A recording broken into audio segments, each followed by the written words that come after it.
Olá, alunos do 7º ano. Então, hoje iniciamos a semana 2 do Plano de Estudo Tutorado, volume 3. Você vai seguir comigo e vai anotar algumas questões pertinentes. Nós temos os conteúdos relacionados que são concordância nominal e verbal, morfossintaxe, pontuação, processos morfológicos e semânticos de formação das palavras. Coloque a data no seu material e vamos na leitura. Questão número 1, leia o texto abaixo com atenção. Coloque a pontuação adequada nos espaços. Depois, releia o texto. Eu vou trazer uma videoaula para vocês sobre essa questão, né, que é a pontuação. Como usar os sinais de pontuação? Usamos os 2 pontos para anunciar que alguém vai falar, o travessão antes da fala das personagens. O ponto de interrogação indica pergunta. O ponto de exclamação expressa emoção, alegria, tristeza, surpresa, espanto, etc. Vamos entender melhor fazendo alguns exercícios. A menina perguntou como é seu nome. Bianca, que lindo nome. Lendo assim, sem pontuar, notamos que fica estranho, sem sentido. Não sabemos onde a frase começa ou termina. Não sabemos que entonação dar à fala. Então vamos pontuá-la para vermos como que fica. Na primeira frase, a menina perguntou. Note que o narrador está anunciando que alguém vai dizer algo. No caso, trata-se de uma pergunta, mas vamos por partes. A menina perguntou. Se a frase anuncia que a seguir alguém vai dizer algo, eu uso 2 pontos. A menina perguntou 2 pontos. A seguir vem a pergunta da menina. Como que eu inicio a frase? Isso, com travessão. E se é uma pergunta, eu encerro com ponto de interrogação. Novamente alguém vai falar, no caso, respondendo a pergunta que foi feita. Então, inicio com travessão. Bianca. Que lindo nome! Notamos que também é uma fala e, portanto, começa com travessão. Que lindo nome! Percebemos que a frase é exclamativa, pois tem um tom de emoção na voz ao falarmos. Tranquilo, né? Vamos para mais um exemplo. Chegando ao cinema, o garoto pergunta. Se a personagem do texto vai falar, ou como no caso, fazer uma pergunta, eu uso 2 pontos. Moço, quanto custa a pipoca? No início da fala eu uso travessão. E no final, como trata-se de uma pergunta, eu uso interrogação. Está a R$ 5,50. Aqui travessão, pois é uma fala. Nossa, que pipoca cara! Repare que o que começa com letra maiúscula, indicando que nossa é uma frase completa. Então aqui vamos usar o que? Pronuncie em voz alta. Nossa, que pipoca cara! O que dá para perceber? Que há uma surpresa, um espanto na fala. E logo vamos usar exclamação. Perguntei para minha avó. 2 pontos, porque a seguir eu vou fazer a pergunta. Travessão. Posso jogar videogame? Interrogação. A avó perguntou. 2 pontos. Travessão. Mas você já fez a lição de casa? É uma pergunta, eu uso interrogação. Travessão, porque o garoto vai responder. Ixi, ainda não. Travessão só vai quando acabar sua lição. A partir da explicação, nós podemos então concluir que os sinais de pontuação são de suma importância para o entendimento de um texto. Eu trouxe aqui uma imagem para ilustrar também outros sinais de pontuação e também os já estudados. Nós temos aqui o ponto de interrogação, o ponto de exclamação, o ponto final, que é usado quando se termina, né, de escrever uma frase ou um pensamento. Eu tenho a vírgula, que é usada para indicar uma pequena pausa na leitura ou separar palavras, frases, expressões. Eu tenho os 2 pontos, o ponto e vírgula, que é usado para dar uma pausa maior do que a vírgula.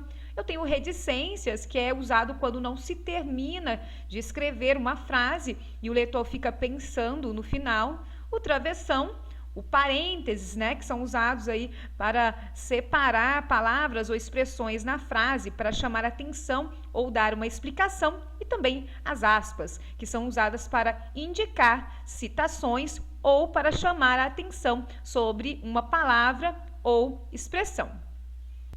Eu voltei aqui no material, vou fazer a leitura junto com você e você já vai colocando a pontuação nesse texto. Carta de amigo. Alô, Guilherme, tudo bem? Você lembra quando a gente conversava do que ia ser quando crescer? Você sempre sabia o que queria, só que a toda hora mudava. Médico, arquiteto, escritor. Eu não. Lembra? Eu nunca sentia muita vontade de ser nada. E daquela última vez que a gente conversou, eu até te disse, acho que eu não vou ser nada de tanto que não sei o que estou ou o que eu quero, né, ser. Mas agora você vai ficar bobo. Esta semana, até que enfim, eu descobri o que eu quero. Adivinha? Pensa bem. Resposta de cabeça para baixo. Professor, no livro está escrito de cabeça para baixo. Isso mesmo. Tá duvidando? No princípio eu também duvidei. Tudo começou por causa do Tuca, aquele bolsista que veio para a escola e que senta no mesmo lugar que você sentava. Eu comecei dando explicações de matemática para ele, mas agora eu estou dando aula de tudo, para ver se ele alcança a turma. Senão, ele é capaz de perder essa bolsa. Eu nunca tinha pensado que ia gostar de ensinar, mas sabe quando o Tuca saca o que eu explico, me dá uma sensação assim de, sei lá, isso eu não sei explicar, só sei que é bom. Então, eu resolvi que vou ser professor. E você, continua mudando de profissão a toda hora? Vê se escreve, viu, cara? Abração do Rodrigo. Questão número 2, leia a tirinha com atenção. Era uma noite escura e tempestuosa. Um bom texto dá muito trabalho. Letra A. Veja a continuação da história de Snoopy abaixo e complete-a obedecendo modos e tempos verbais, concordância nominal e verbal e a pontuação. Eu vou fazer a leitura desse trecho e depois vou mostrar para vocês, a partir de uma videoaula, o que é concordância nominal e verbal, porque pontuação você acabou de assistir a videoaula e tempos verbais nós já trabalhamos nos outros volumes do PET. Então vamos aqui. Fome tenebrosa. Era uma noite escura e tempestuosa. Eu estava no meu quarto, de madrugada, com insônia. De novo, bateu uma fome enorme no meio da noite. O relógio despertador marcava 3h37. E eu, com medo de descer as escadas até a cozinha. Medo de assombração. Estava no meio da escada, aí você vai dar continuidade, e aí para dar continuidade você vai prestar atenção que é concordância nominal e verbal.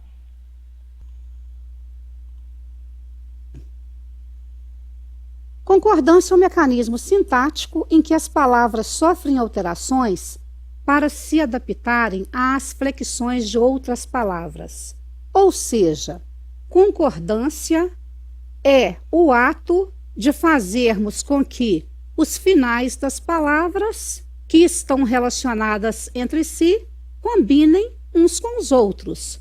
Nós não falamos o menina, nem uns bolsa, nem alguma caderno. Então, nós precisamos fazer essas flexões, que são essas mudanças, essas combinações em gênero, em número, para concordar adequadamente. O menino, concordei o artigo com o substantivo masculino. A menina, concordância do artigo com o substantivo feminino singular. Os meninos, as meninas. Menino, inteligente. Menina, inteligente.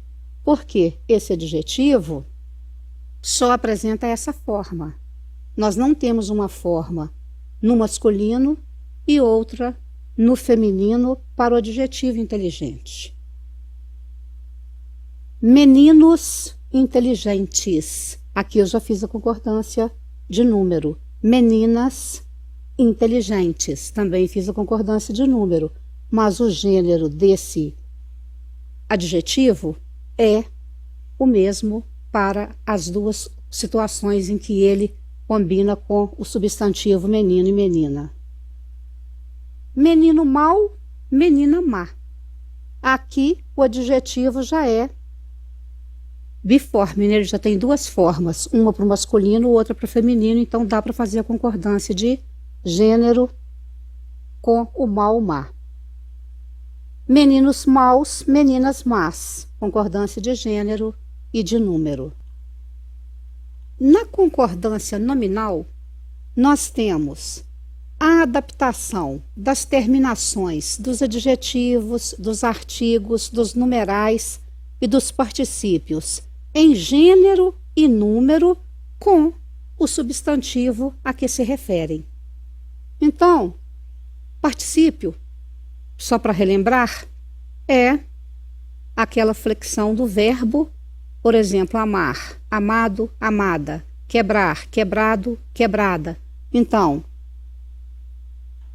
homem, assustado, mulheres assustadas.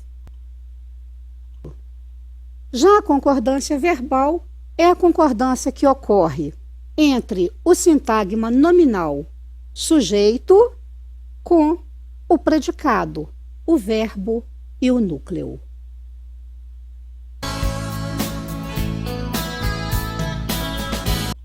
Voltamos aqui no material, então nós vamos entender que a concordância nominal está relacionada com a ideia do substantivo e do artigo, por exemplo.